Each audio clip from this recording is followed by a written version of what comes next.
Assalamualaikum guys. Yesterday when I was doing Isha, I heard Allah ask me a question.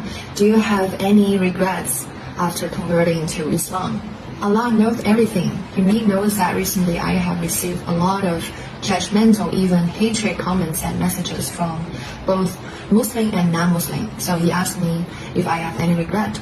I thought about it, and I think if there is any regret, it is I didn't meet Allah earlier in my life. If I could meet Him earlier, my life will be different. It doesn't mean that I don't enjoy my life now. It means that I would take less detours in the process in finding my inner peace and my self-acceptance. And this is something I want for you guys. To be honest, finding that inner peace is much more challengeable for people like us who growing up in atheist families and also in an environment where there is a tendency that people think material perceptions and also physical comfort is more important than spiritual values.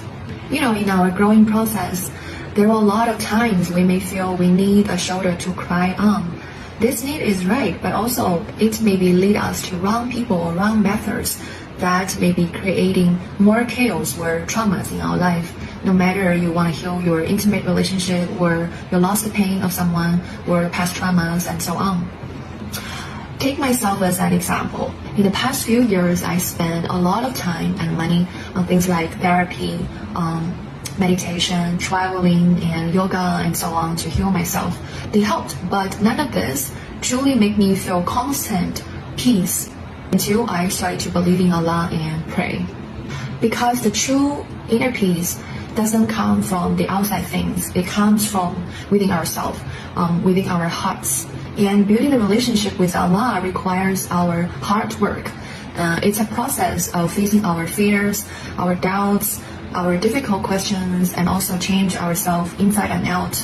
And it took me years to realize that it is okay that I cannot find a shoulder to cry on, because I always have a ground to put my head down and shed my tears to Allah. But our final meetings with Allah is an arrangement of Him. And no matter how many details we take in the process, it's worthy as long as we finally go back to Him and to our own inner heart.